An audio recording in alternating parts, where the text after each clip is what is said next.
governor in a moment or two. But if you'll first allow me to call onto the stage past President Stephanie Blank. As many of you all know, as I said earlier, Stephanie has a passion for early childhood education. And she really catalyzed this club's interest in our multi-year theme in changing the trajectory on this important issue. Stephanie serves as the chairperson of GEARS. This is a bit of a mouthful, the Georgia Early Education Alliance for Ready Students. So Stephanie, thank you for being Governor Deal's favorite Rotarian and leading us in this discussion. So Pat, over to you. President, thank you very much. Quite an honor to be drafted on your first day on the job. This is pretty great. But it's an even bigger honor that I get to introduce somebody who means a lot to me personally, Governor Nathan Deal. And y'all know I could talk about all the accomplishments in his wonderful public service career. 82nd governor of the state of Georgia, 18 years as a member of Congress, 12 years in the state Senate, including being President Pro Tem. He was a juvenile justice judge, Superior Court judge, criminal prosecutor. I mean, those are some amazing accolades.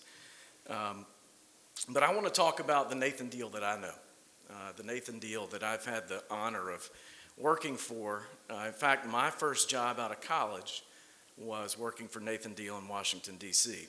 And I came full circle 20 years later when he named me Commissioner of the Department of Economic Development. And I truly had a front row seat to watch a governor and a first lady because their administration was a partnership. But I watched them lead with their heart. They cared about families. They cared about the people of Georgia. They focused on the issues that matter most to us, to Georgians. Literacy rate. Miss Sandra read to literally thousands of students across the state, including my daughter's class at High Point Elementary. I went to watch her, and her touch and her grace was wonderful with those kids. Criminal justice reform. Governor Deal, because he cared, focused on increasing recidivism, or reducing recidivism. We don't want to increase recidivism. Improving lives, and making sure that when the folks have served their time, that they can find a new opportunity when they leave. And then lastly, something that was very close that I got to see firsthand is giving Georgians hope and opportunities by bringing good jobs all across the state. Because there's no better way to change a life, to change a family, than to give somebody an opportunity with a good job.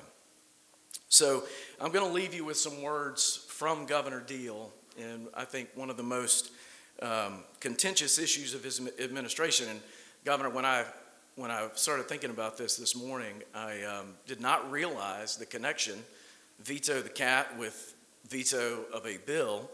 But one of the most contentious issues that I saw Governor Deal face was veto of the so-called religious freedom bill. And his words at that ceremony truly are who he is. Our people work side by side without regard to the color of our skin or the religion we adhere to. We're working to make life better for our families and our communities. That's the character of Georgia. I intend to do my part to keep it that way. Ladies and gentlemen, that's the Nathan Deal that I know. So Governor, welcome to Rotary. I can't wait to hear about Veto the Cat. Thank you.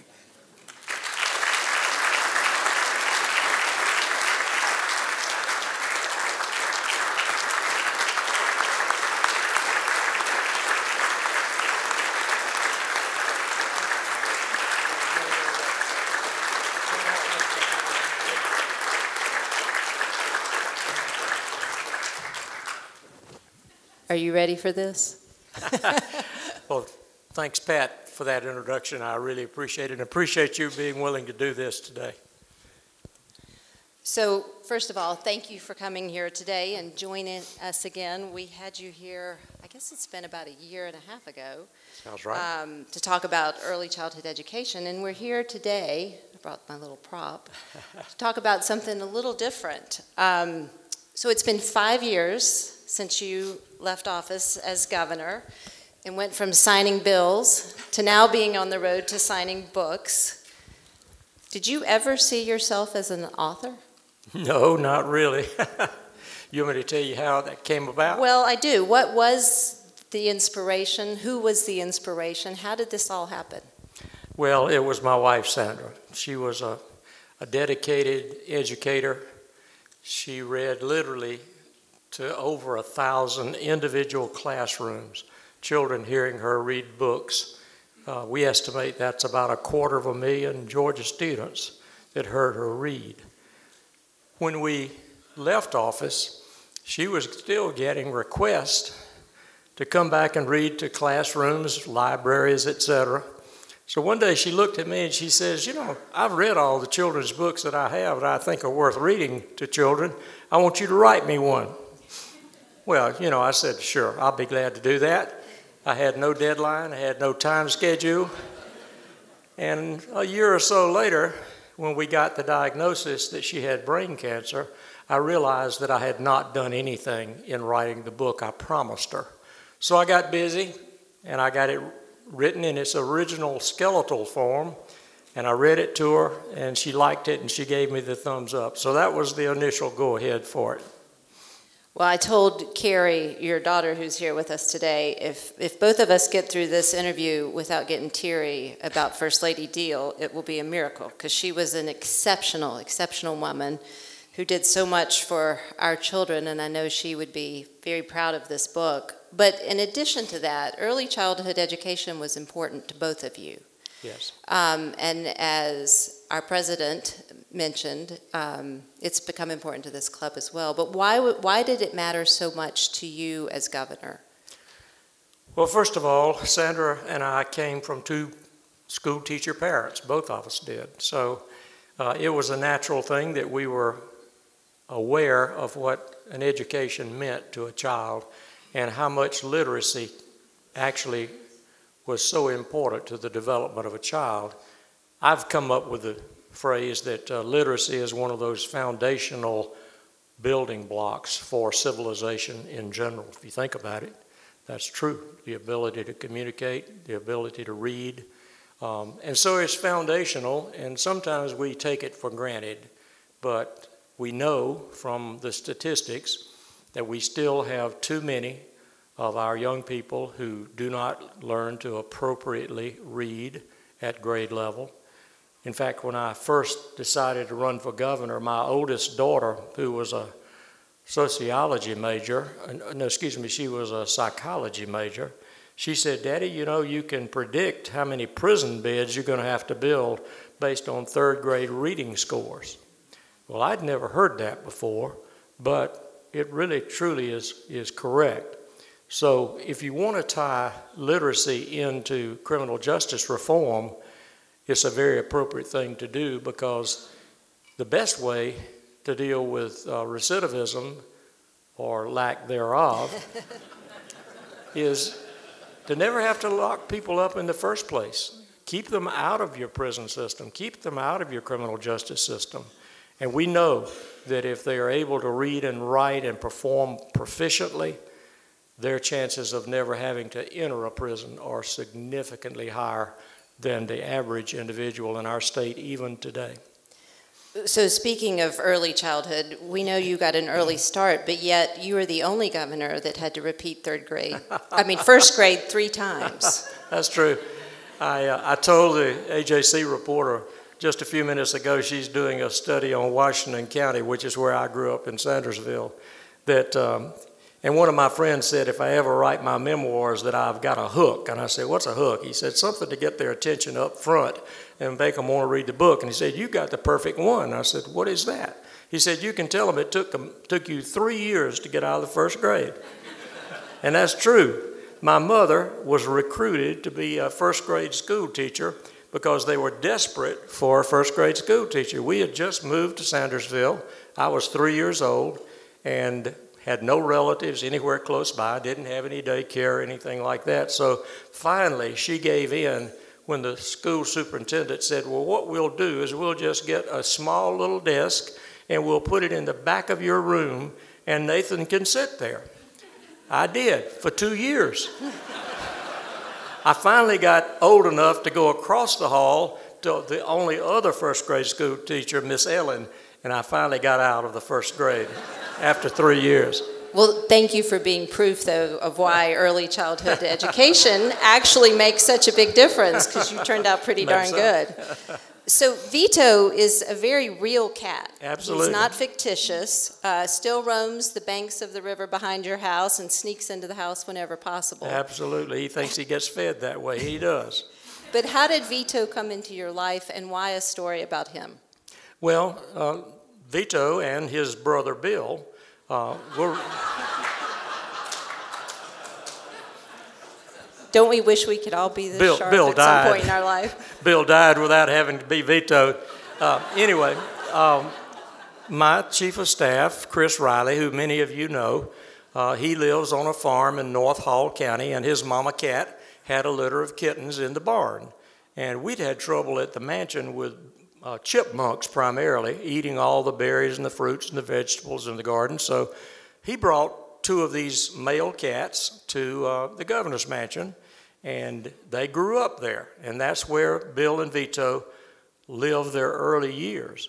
And so when we moved from the governor's mansion to our house in Washington, in Habersham County, they came with us. So they were real cats. I don't know who named them Bill and Vito. I think it was the staff at the governor's mansion that did that, but of appropriate names. So this book is filled with some really great life lessons from the very lively characters that are in there.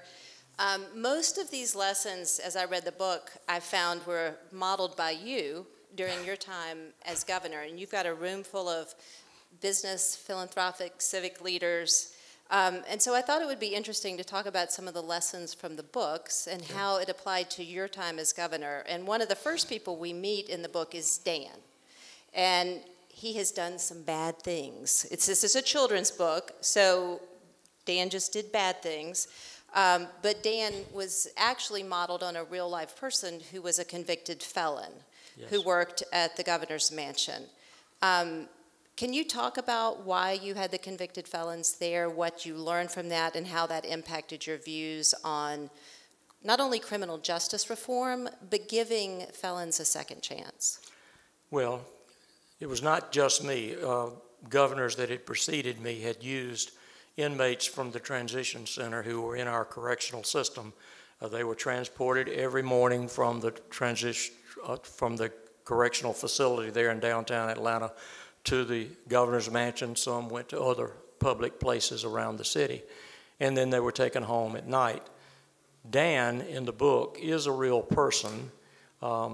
I've changed the names for the protection of the cats, but he was sent there. He'd been in the prison system for probably about 20 years. He was the most depressed human being that you could ever imagine. Small guy. You can imagine what he went through in those 20 years in our prison system. Sandra thought he was suicidal, but those cats literally saved his life. Somehow they sensed that there was something that he needed, so they began to rub up against his legs. Finally, he smiled, and he began to pet him. And then there's an illustration in the book that shows him with both cats on his shoulders, Bill on one and Vito on the other, and he would walk around the governor's mansion grounds with those 2 cats on his shoulders. They literally did save his life. Now, speaking of the illustrations here, we have Cheryl Hodge, who is with us today, who is the illustrator of this book. Cheryl is from Rome, and many of you know her husband, Al, but she is a watercolorist. And I had tried to use children. Many children are very artistic, and my friend, the school superintendent of Hall County, he wanted me to use some children as artists to illustrate the book, and I tried that, But you know, I found out that children still think of everything in cartoon-type characters. And one of the first things that Cheryl said when we were talking to her about doing this book, she said, well, I think this book needs more realistic characters in it. And she did a great job of making that happen. So Bill and Vito and all of their friends are more realistic than they're not cartoon-type characters. So I'm going to circle back, though, because there was something in our conversation that we had last week that really struck me, and because we have so many employers in this room, when we were talking about criminal justice reform and second chances, there's two issues in particular that I think employers could help with. The first you mentioned was around jobs and what AI is doing with employment applications, and the other was around housing. If you could briefly touch on that, I think it was really illuminating. I'll do so quickly, because those are two important components of any kind of criminal justice reform, and that's the follow-through. After someone has served their time and gone through all the things that is required of them to live up to their sentence, when they are paroled, those are the two biggest problems they confront, is finding a place to live and a job so they can support themselves and hopefully begin to regain a state in society where they can support family if they still have any left. Many of them have lost their family as a result of long periods of incarceration. And Dan was one of those people. And so to all of you, one of the things that we did in criminal justice reform was to try to focus on at least both of those things in particular. But both of those things are primarily something that the state government cannot in and of itself do. One of the things, and you've heard the term, ban the box. Well, what that means is when an employer has an application form and they have all of these questions and you've got to check the box or not check the box, one of the questions is, have you ever been convicted of a felony? If you're honest, you check the box, and in the past, that application never got any further than the human resources person who saw it and probably discarded it. We said, we can't force employers to do this, but the state can set an example. So we said that for anyone who's applying for a state position, they will be assured that they will have a face-to-face opportunity to explain to someone why they have changed, what they have done, what skills they have acquired, and why they would be a good hire for the particular employer. I found out, and the conversation you're talking about is, I found out just recently that one of the people that was an inmate, but that we kept him on at the governor's mansion during our entire time in office, that he is now unemployed. Governor Kemp did not feel that they needed a full-time chef there at the mansion. But this was the guy who came out of serving a 20-year sentence and went to culinary arts, got a culinary arts degree from one of our technical colleges here, and had practical experience for many years serving and served many of you and cooked the food that many of you ate if you came to receptions or banquets at the governor's office. And he can't get a job. And I asked him why. He said, well, they employ a company that uses a computer program that does the same thing that human resources director did, is programmed to discard the application of anyone who comes up on their background check as having a felony. So we're right back where we are, where we were to start with. And I would hope that you would not put them in that posture, because if they have earned their right to be back in society, and most of them have, most of them will be successful if they're given an opportunity to work. And secondly, given an opportunity to have a decent place to live. Now, I still got a problem with Dr. Ben Carson. When he was the secretary of HUD, I told him face to face, I said, these people who are being paroled can't find a place to live. You have billions of dollars you're spending on public housing all across this country, you should at least require a portion of that public housing to be devoted to returning citizens trying to return back to society. Well, I knew what his answer was going to be. I've been around long enough to know what the answers are going to be. His answer was, well, all of these housing authorities are independent. They have their own independent boards. Well, that's true.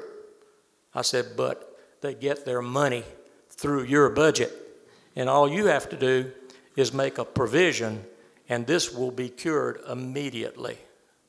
Even though he's my fellow Republican, he didn't do a thing about it.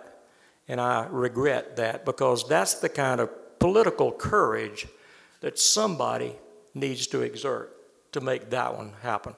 Too long on my preaching side, I'm sorry. But an important topic. So the other one that kind of stuck with me was Grumpy Gregory, the groundhog.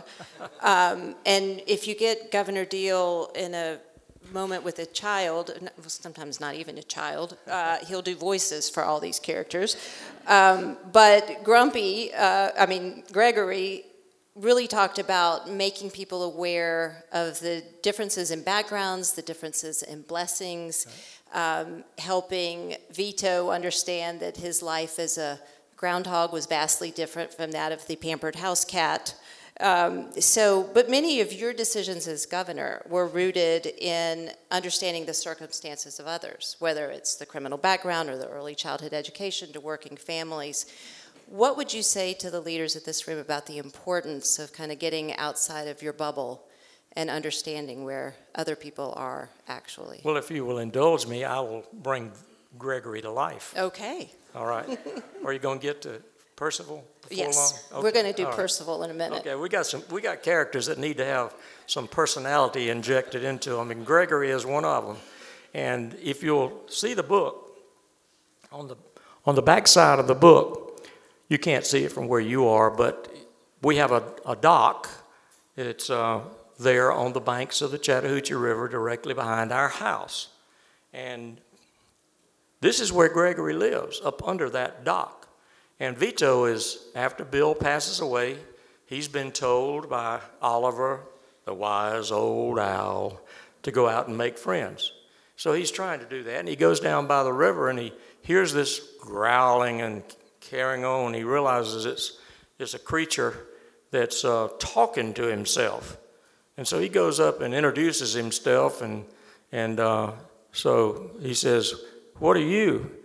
He says, I am Gregory, and I'm the groundhog. Most people call me Grumpy. He says, well, where do you live? He says, well, I live in a house up under this deck here that I dug back in the ground myself. You've got it made. You live up there in that house, and those people, they feed you and give you a warm place to live. If you had to live like I did, they might call you Grumpy too. Well, it gives Vito the opportunity to reflect on his blessings. And all of us need to do that from time to time. We are very fortunate, and sometimes we never consider that there are a lot of folks around us that are like Grumpy. They're having to dig their way back in the ground to try to make a living for themselves. So you mentioned the wise owl, Oliver, yeah. And I think that one of the things that the book deals with is the death of Bill, although it's said in very child-friendly terms. But two of the things the wise owl shared with Vito was two great quotes.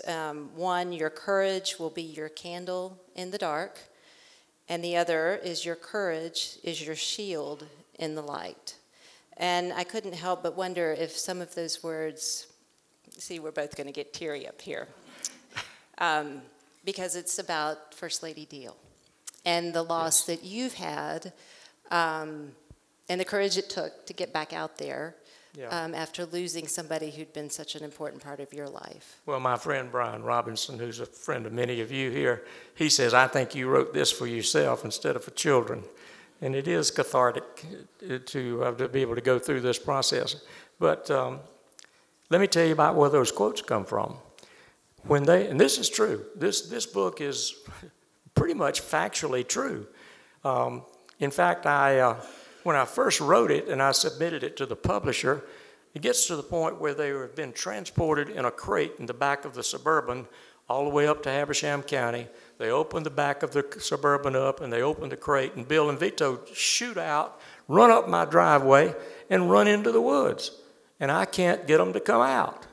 And I wrote it that way, and I said, the next morning, they came out and I fed them. And their question was, well, what did they do in the woods that night? I said, I have absolutely no idea. I told y'all this is factual. I've seen all this stuff, but I wasn't in the woods with them. They said, we think your readers would like to know. I said, you want me to move from fact into my imagination? They said, yes. I said, that's dangerous. So that's where those quotes from Oliver the Wise Old Owl. Bill and Vito are up there in the woods. They're scared to death. They're huddled together. And they hear this, ooh, ooh, who are you? Vito says, my name is Vito, and this is my brother Bill. And we've never stayed out all night before. We were always in the garage with the door closed. And we're scared. And that's when Oliver, the wise old owl, he says, your courage is your candle in the dark. Pretty good motto. And then later on, when Bill is dead, and Vito goes back to seek the wisdom of Oliver, because he's alone. He's never been by himself. He's always had his brother there. His brother's gone. And Oliver, the wise old owl, says to him, I told you at first night that your courage is a candle in the dark. Now I'm telling you that your courage is a shield in the light. Don't be afraid. Go out and make friends. And he does. And got characters in there. I don't know if we're going to have time to get all my characters here or not. Well, we're going to kind of, I see our president getting antsy over there. Okay. So, but I'm not afraid to say that I do cry over those Publix commercials all the time. So when I got to the part about Bill chasing the sunset, I actually started crying. But you intentionally wanted to write a children's book that wasn't typical, that did tug at the heartstrings. And when I asked you about that, you shared an amazing quote from Aristotle. And I think it's worth sharing with this audience. Yes. Aristotle wrote a lot of things, as you know, great philosopher. But one that is framed on my foyer table is this: educating the mind without educating the heart is no education at all. So my purpose was to educate both the mind and the heart. Educate the mind from the standpoint of teaching children how to read, to pronounce words, and hopefully as they read these characters to put some personality through their words into the characters. And then educate the heart by having them convey messages to Vito, who in turn hopefully conveys those same messages to children.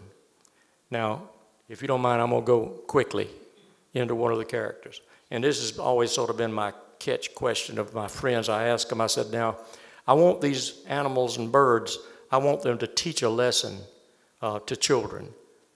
And one of the birds that Vito meets is Helen the heron. Now, what can a heron teach children? I'll save you the trouble. She's fishing, standing there as still as she can be, and Vito comes up to her and says, hello, my name is Vito. She turns around, she says, shh, be quiet. And so he turns around to be quiet, and he stands there a minute. She hadn't moved yet, and he says, what are you doing? She says, I'm fishing. Turns back around, stands there still again. Finally, he says, why are you being so still? And this is the lesson. She says, there are times when you need to learn to be quiet, and you need to learn to be still, you need to learn to be patient. And Vito says, patient? What does that mean? She says, patience is when you wait for things to happen instead of trying to make them happen. Now, children can learn the lesson of there are times to be quiet, there are times to sit still, and most of all of us need to learn there are times that you just need to be patient and wait for things to happen. So as my last question before we open it up to the audience, when you and I met, and this ties into being patient and knowing when to also take action, but I asked you if you would run for office in our current environment, and you said no. But you are out there doing work. You have become involved with a bipartisan effort to restore voter confidence in our elections. So with that, you were not just being patient, you were going out and being active. And if you could end with a little bit about that work, and then we'll open it up to some questions. Well, I was asked to be a part of a 4-person group in this Defense of Democracy project. Roy Barnes, the former governor, Democrat, he's on the group. Shirley Franklin, former Democrat mayor of the city, and Saxby Chambliss, former United States Senator, and I. We're the 4, and we're trying to make sure that people are not just scared away from voting, that people are not sucked in by fraudulent and false conspiracy theories that sometimes circle around elections. That's the purpose of that. I got to get Percival in here now. You ready for Percival? All right. And I'm going to do this one for your president now. And he's going to have to give Percival some voice lessons, but I'll do the best I can. When they're up in the woods that very first night, all of a sudden they hear this, to be or not to be, that is the question. And this creature comes out, and Bill says, what are you? And he replies, an actor, of course, but also a possum. More correctly, an opossum, but no one seems to use the proper King's English anymore. Well, now, quickly, Percival is a possum. Can you think of an uglier creature out there to make into a Shakespearean actor? Well, all of us know what the saying playing possum means. I'm not sure children do. It's pretending to be dead, and it does introduce the concept of death initially. But I think there's a bigger lesson from using a character like Percival. He's not pretty. He's not handsome. He's not anything other than he has taken his personality and he's made himself into a Shakespearean actor, of course. I think that's a lesson to children. You don't have to be the most beautiful girl or the handsomest boy. But if you've got some personality about you and you use it and you develop it, then people will remember you and you can leave an imprint on others. I'm not sure if he was referring to your personality or your looks or your accent. Both. What a great backhanded compliment. Appreciate that, Governor. All right, okay. I think we'll have time for 1 or 2 questions if members would like to come to the microphone. While you do that, please let's thank Stephanie for leading us in this engaging conversation and for the governor's time. All right, Stephanie. I have a quick question, so hopefully you can squeeze in a few more. Governor Deal, Stephanie Stuckey, I had the pleasure of serving in the State House when you were governor, and I have to say I'm so impressed. Commissioner Pat Wilson sings karaoke, and you have these hidden voice talent actor. I had no idea. So that brings me to my question, which is there an audible version of your book? And if not, will you do an audible version? Yes. Well, I've been asked that question before, and this afternoon, as a matter of fact, I'm going to be doing a recording of the book. Whether or not it will be transferable into an audio version of the book. But I've got some real characters in addition to the ones that I have just introduced you to, and they deserve to have their personalities explored in the book. So my message to all of you is, if you're buying the book and you're reading it to children or grandchildren, practice your accents to make it come to life. I practice mine every night, Governor. Garrett's going to be some book tour. We'll have time for 2 more questions. Thank you, Governor. Adam Mathis. I have 2 children of my 4 children who are dyslexic. And when we were bringing them up into the public schools, they offered no assistance and couldn't even mention what they thought the problem was with their reading ability. Speaking of my first son. Thankfully, I live in Atlanta where we have some great schools for dyslexia, and they all use the same curriculum to help bring people who are dyslexic into highly literate lives. And it's estimated about 1/4 of the people in the world are dyslexic, which means that about 1/4 of the people in the world could end up in prisons because they never learn how to read. What do you think is possible for the state to do to accommodate 25% of our kids who may struggle with dyslexia? I think with good advocates such as yourself, that we'll see some real progress in that regard. I'm on the board of directors of Mercer University, which is where I graduated from undergraduate and law school.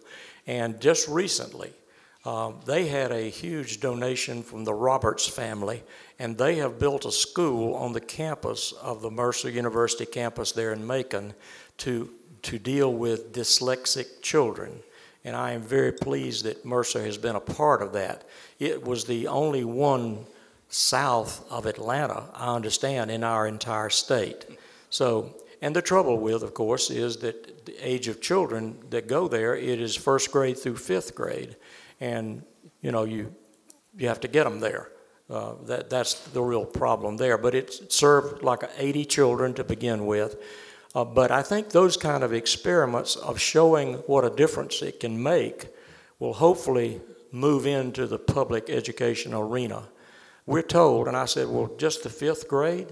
And they say, well, if they're taught appropriately how to deal with their dyslexia, by the time they finish the 5th grade, they will be able to mainstream with the rest of the children. So, you know, that's just a small window, and it'll cost some money for the state to do it, but I hope that at some point in the near future that'll happen.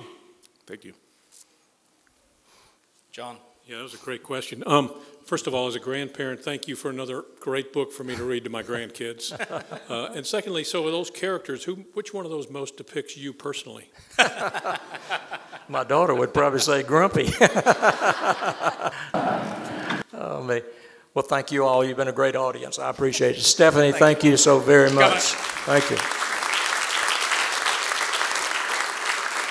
Governor, we saw a new side to you today. I've seen you at our Rotary Club many times, but we saw a new side to you today. Thank you for your time. Thank you for what you've done for our state. Thank you for reminding us to count our blessings. Thank you for leading with policy ahead of politics. You all heard the governor's call to action this morning or this afternoon. Let's follow through on criminal justice reform. We all as business leaders and civic leaders can do a simple thing as help folks find a job and find decent housing. We've got more programming on that next year. So hopefully this club will lean into that issue in a very serious way. And just here in September, we're going to have Secretary Raffensperger. If you'll advance the slide, please, Joel. Mark your calendars. A lot of people have asked about this. The program the day after Labor Day will be with Secretary Raffensperger, who came to speak to us a couple of years ago, and he'll be talking about elections and what we as a club can do to make sure that we are the model of integrity in the country and get people to vote. So look out for that.